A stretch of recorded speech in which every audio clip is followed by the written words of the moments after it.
So today I'm just going to answer some of the questions that I was asked during my K1 visa interview. I'm going to be as quick as possible because they asked me a lot of questions and I'm trying to fit everything in one video. So the first thing was she asked me, who is filing for you? And I answered, my fiance. What is his full name? I answered, I told them his full name. She asked me, where is he from? I told them where he's from. And then she asked me, where does he live? And I told her where he lives. So the thing is, where he's from and where he lives are not the same places. And then she asked me, why did he move? Because he moved when he was little. She asked me, why did he move? I mean, when did he move?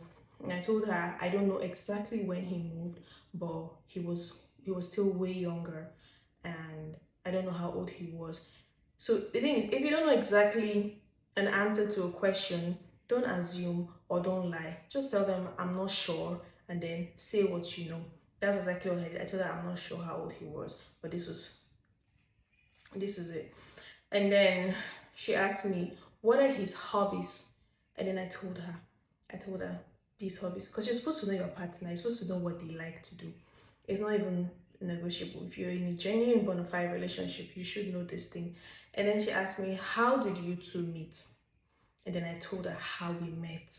It was a story I cannot say because I'm trying as much as possible to fit everything in one video, but I told her how we met. And then the next question is, what year did you first meet in person? And then I told her this was when we met in person, so and so time. And then I told her where, I told her when. And then she asked me, how long did he stay for? I told her.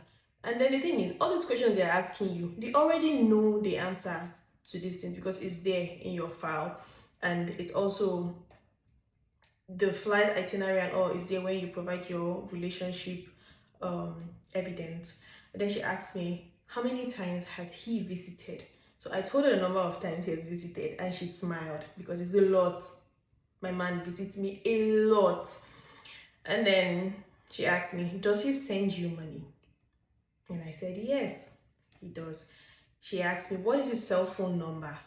I had to know the number, of course. I knew his number, so I told her his number. To be honest with you, I didn't expect that they were going to ask me this much questions, but each questions kept birthing more and more questions. And then she asked me, how old is he? I told her. What is his birthday? I told her. And then she asked me, does he have siblings? And I said yes. And I told her the name of the sibling and how old he is. And then she was like, has he been married before? I answered that. Does he have kids? I also answered that. And then she asked me, have you met his family? And I told her, yes, I've met his family. We talk online. The mother and I, we talk on the phone. The aunt and the other cousins, they follow me on my social media pages. So, we talk once in a while. Where does his mom stay? I told her where his mom stays, and they asked me, where does his dad stay? And then I told them where the dad stays too. And then they asked me, what does he do for a living? That is my fiance. And he I told them what he does for a living. And then they asked me, what was his previous job?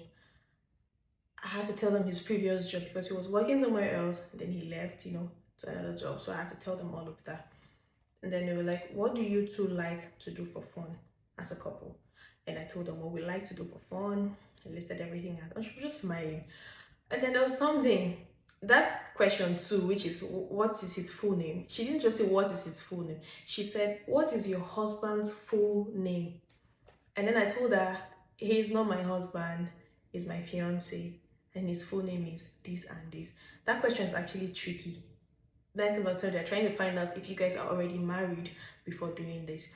And if you are, automatically your visa is denied if you already got married before coming for your interview. It's going to be denied. There's no two way about it. Then you have to go and start the spousal process. I saw a lot of people get denied because of this very little thing. It looks little, but it's not little. I'm going to make another video talking about it. If you want that, let me know. And then the next thing is, has he met your family? I told her yes, he has met my mom, he's met my sisters, my brother. And then she was like, tell me about your engagement, because she was scrolling through the pictures and then she saw the pictures of my engagement and she was like, tell me about your engagement. Then I gave her the story of how we got engaged, and then she asked me when did we get engaged and all. I still told her all of that. And she was like, what do you plan to do when you get to the US? I told her, well, I know I need to get married within 90 days and I'm not allowed to work until I get work authorization, but I'm just going to be home creating content. And she was like, okay. And she asked me, what do I do? So I told her what I do, what I was doing in Lagos: real estate, hair, lashes, beauty and stuff. And she asked me, have you been outside the country? And I told her yes. And then she asked me for how long, and then I told her how long I was out for. And then she was like, oh, okay, because if I stayed for like 6 months and above, I have to get a police report from that country. But I never stayed anywhere longer than 2 months at a time. I have not done that before. And this question actually cost me a little delay. It almost cost me a very big delay. I'm going to make a video on that. I got the link, is the Tutu IG receipt, which was going to delay me because of this country, staying in another country. And then she asked me, have you applied for an immigrant visa before? I told her no, this is my first time applying. And then she asked me, where would you stay when you get to the US? I told her where I was going to stay. I'm going to stay with my fiance in his address. And then she asked me what the wedding plans, and I told her, well, we're just going to do something simple, at the courthouse, and then subsequently we plan to do something bigger and all. Yes. So I literally thought it was just 20 something questions, but when I wrote them down today, I realized it's 32, and I probably must have skipped one or two. But just know that each question keeps birthing more questions. So if they ask you his name, automatically it will bring out another thing. So instead of just saying yes, no, if you know more, engage, interact, just be yourself, be natural. Just tell them what you know about your person. Don't make it look like you don't know this person and you're just there to answer yes or no. Give them some story, explain, oh, he came this is the time, he got this from me, just interact. I know other people who only got asked like 3 questions. Someone else said she was only asked like 5 questions. Someone said 3 questions. But mine was different. They asked me a lot of questions.